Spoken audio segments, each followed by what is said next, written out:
Hi guys, it's Bren from Kindred Acres. I just wanted to do a video about seed saving for those seeds that are in like tomato seeds or anything that's like gelatinous, kind of like your honeydew melons and things like that. I've had a couple of people asking for me to do a video to explain this process, so I'm gonna show you really quick how I do it. So this process is gonna hold true for any of your seeds that are in a like jelly-like substance. So for example, tomato seeds or like these Sakata sweet melons that I'm doing right now. So inside the melon, it's pretty like gelatinous in the center, and the seeds are in just like this big glob of jelly-like substance. So those are the types of seeds that you're gonna use this process for.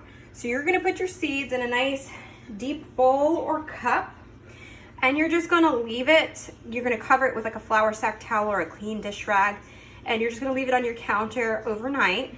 And you'll notice, I've already strained this because I didn't think about doing the video until after, but you'll notice that you'll have a lot of foaminess going on up top and maybe some bubbles happening, and that's the fermentation process.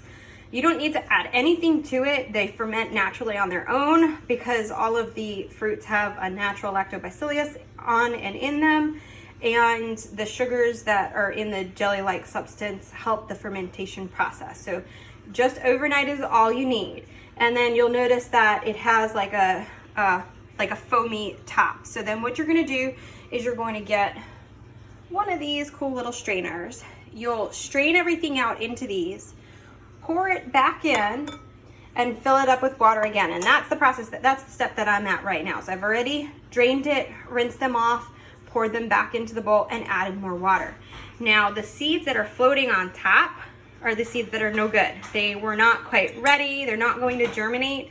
So these seeds I'm just gonna skim out. You can either, it's kind of hard to do this with one hand, so you can either use a spoon or a smaller skimmer to just kind of skim these seeds out.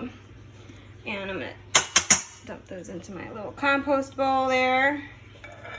And so I'll continue this process and I'll show you as soon as I'm done. Sift it out. You want to be gentle when you do this process because you don't want the seeds on the bottom to get disturbed, otherwise they'll start to float, but they will eventually fall back down, but you don't want to dispose of those because those are your good seeds at the bottom.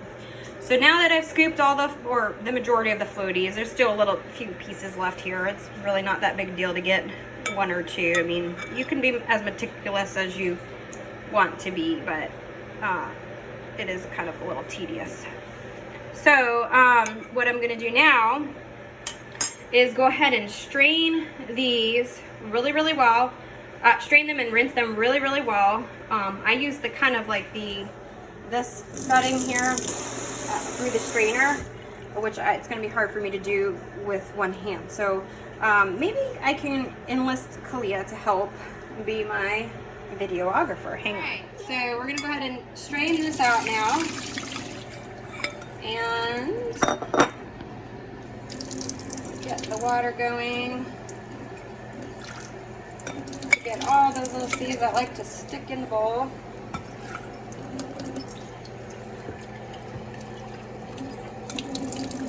Alright, now that I got all the seeds in there, I'm going to go ahead and turn it on higher and really get that water going down in there to get any excess pulp or yuckies off the seed. Because you don't want, it's too easy for mold to form if you have a lot of pulp left on them, and you don't want that. So you want to make sure you're rinsing them really, really, really, really well.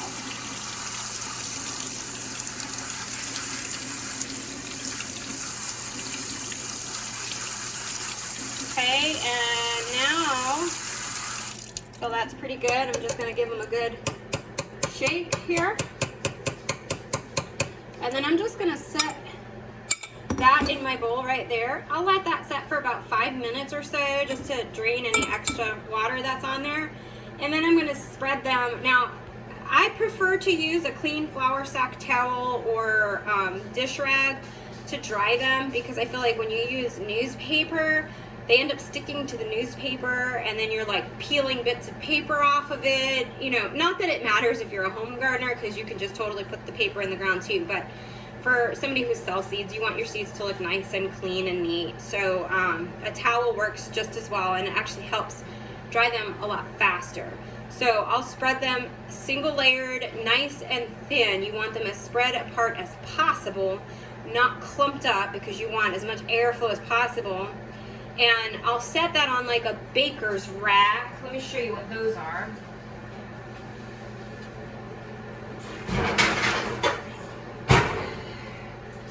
So like this,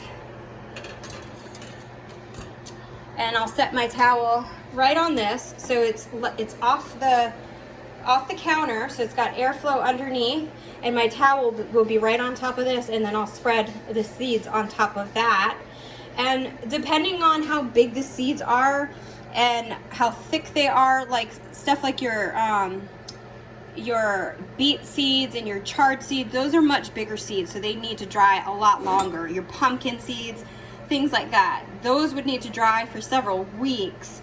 Smaller seeds, your tomato seeds, pepper seeds, and even these little melon seeds, you know, a good 2 weeks would be just fine, especially if you have a fan blowing on low in the area. So where I tend to dry these, I put them right by the fan, and I have it blowing on low to help speed up the drying process. And you could put like a dehumidifier in the area also, that helps too if you choose to do that. And that's it. And then once they're fully dry, now periodically you'll kind of just ruffle them up on the towel as they're drying through the drying process, just to make sure they're kind of like turning and getting both sides of the seed are exposed to the air, and it just, you know, just kind of helps it to dry a little bit faster. And then once they're fully dry, you go ahead and store them. And the best way to store them are in glass, amber colored glass mason jars. So my bigger bulks of seeds, I'm planning, right now what I have them in are seed envelopes. But I'm planning to fill my shelves up floor to ceiling with amber colored jars, and so I'm going to do all my seeds in the glass jars and label them all nice and neat, and that's a topic for another day. But so basically that's how you save seeds for those seeds that are in like a jelly-like substance. So you want to ferment them, rinse them really well, then scoop out the floaters, and then the rest is your good seeds. So these are all good viable seeds, and you'll dry them spread out onto a paper for several weeks, and then you're good to go. You store them. So if you have any questions, just shoot me a comment below. Thanks so much for checking it out, and I hope you have an amazing day. Bye.